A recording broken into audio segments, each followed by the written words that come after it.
रात के ठीक 2:17 नई दिल्ली के एक सुरक्षित सरकारी भवन में अचानक लाल रंग की चेतावनी लाइट जल उठी। ड्यूटी पर मौजूद अधिकारी के चेहरे का रंग बदल गया। फोन की घंटी बजी। दूसरी तरफ से सिर्फ इतना कहा गया, लाइन सुरक्षित नहीं है, कोड 71 सक्रिय कर दिया गया है। इतना कहकर कॉल कट गया। उस रात क्या हुआ था? कौन सी ऐसी जानकारी थी जिसने भारतीय खुफिया तंत्र को अचानक सतर्क कर दिया? क्या यह सिर्फ एक सामान्य अलर्ट था या एक ऐसी खामोश जंग का हिस्सा जो दशकों से परछाइयों में लड़ी जा रही है?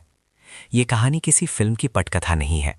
ये कहानी है दो शक्तिशाली खुफिया एजेंसियों की, research and analysis wing raw और इंटर सर्विसेज इंटेलिजेंस ISI, जो वर्षों से एक दूसरे पर नजर रखे हुए हैं। ये कहानी है उस अदृश्य संघर्ष की जहां गोलियों से ज्यादा खतरनाक होती है जानकारी, और जहां जीत का मतलब होता है दुश्मन की योजना को पहले ही भांप लेना।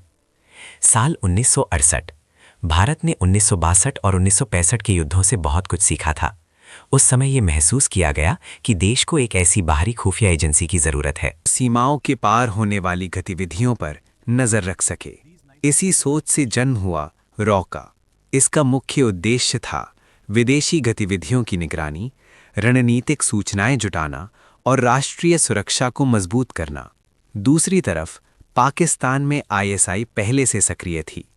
1948 में स्थापित ISI का उद्देश्य था सैन्य और रणनीतिक जानकारी एकत्र करना। समय के साथ साथ उसका प्रभाव बढ़ता गया और वो पाकिस्तान की आंतरिक तथा बाहरी सुरक्षा नीति में अहम भूमिका निभाने लगी। दोनों एजेंसियां अलग अलग देशों की थीं, लेकिन उनका फोकस एक दूसरे पर गहराता जा रहा था। साल 1971 का भारत-पाकिस्तान युद्ध सिर्फ सेनाओं के बीच नहीं लड़ा गया था। इसके पीछे खुफिया रणनीतियों की बड़ी भूमिका थी। ऐतिहासिक दस्तावेज बताते हैं कि भारत की ओर से पूर्वी पाकिस्तान, जो बाद में बांग्लादेश बना, में चल रही राजनीतिक हलचलों पर करीबी नज़र रखी जा रही थी। रॉ ने स्थानीय परिस्थितियों को समझने और रणनीतिक समन्वय में महत्वपूर्ण भूमिका निभाई। दूसरी तरफ ISI ने भी अपनी रणनीतियां तैयार कीं, लेकिन युद्ध का परिणाम इतिहास बन गया। बांग्लादेश का निर्माण हुआ। ये वो क्षण था जब दोनों एजेंसियों ने समझ लिया कि ये संघर्ष अब लंबे समय तक चलेगा। ये सिर्फ सीमाओं की लड़ाई नहीं थी, ये सूचना की लड़ाई थी। 1984 में सियाचिन ग्लेशियर पर भारत ने अचानक एक सैन्य कदम उठाया। लंबे समय तक इलाके की गतिविधियों पर नजर रखी गई थी। नक्शों का अध्ययन हुआ, रणनीति तैयार हुई और सही समय का इंतजार किया गया। ये दिखाता है कि खुफिया एजेंसियां अक्सर महीनों सालों तक चुपचाप काम करती हैं ताकि सही मौके पर निर्णायक कदम उठाया जा सके। 1990 का दशक आते आते कश्मीर में उग्रवाद बढ़ा। भारत का आरोप था कि सीमा पार से समर्थन मिल रहा है। पाकिस्तान ने इन आरोपों से इनकार किया, लेकिन ये साफ था कि दोनों देशों की खुफिया एजेंसियां एक दूसरे की गतिविधियों पर पहले से ज्यादा सतर्क हो चुकी थीं। हर संदिग्ध गतिविधि, हर सीमा पार हलचल, सब कुछ मॉनिटर किया जा रहा था। टेक्नोलॉजी तेजी से बदल रही थी। सैटेलाइट निगरानी, संचार इंटरसेप्शन और इलेक्ट्रॉनिक सर्विलांस जैसे साधन अहम हो गए। 1999 में कारगिल संघर्ष ने दोनों देशों को झकझोर दिया।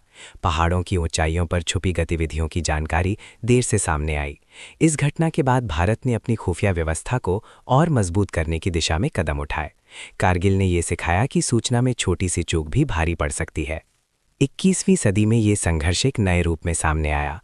अब जंग सिर्फ जमीन पर नहीं थी, बल्कि डिजिटल दुनिया में भी फैल चुकी थी। साइबर स्पेस एक नया रणक्षेत्र बन गया। सोशल मीडिया, डिजिटल कम्युनिकेशन और डेटा विश्लेषण, सब कुछ इस खामोश जंग का हिस्सा बन गया।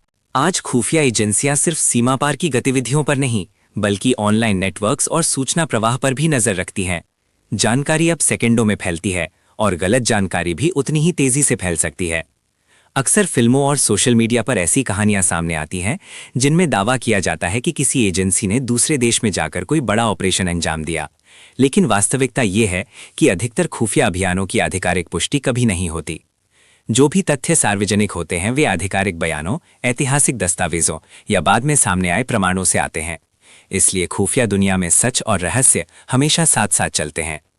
शुरुआत में जिस रहस्यमयी कॉल का जिक्र हुआ, ऐसी घटनाएं उस दुनिया का हिस्सा हैं जहां हर पल सतर्क रहना पड़ता है। संभावित खतरे की सूचना, किसी साजिश का संकेत या अचानक मिला इनपुट, ये सब उस खामोश संघर्ष की झलक है जो लगातार जारी रहता है। इतिहास बताता है कि जब भी दोनों देशों के बीच संवाद और शांति की पहल हुई, तब तनाव में कमी आई, लेकिन अविश्वास की परछाई अभी भी पूरी तरह खत्म नहीं हुई है। रॉ और आईएसआई की कहानी सिर्फ दो एजेंसियों की कहानी नहीं है। ये कहानी है दक्षिण एशिया की राजनीति, सुरक्षा और रणनीति की। ये कहानी है उस अदृश्य मोर्चे की जहां जीत और हार का फैसला अक्सर बिना शोर के होता है। खुफिया दुनिया में बहुत कुछ अनकहा रह जाता है, पर एक बात तय है, ये खामोश जंग दशकों से जारी है। नजरें शायद सीधे ना मिले, पर निगरानी कभी रुकती नहीं।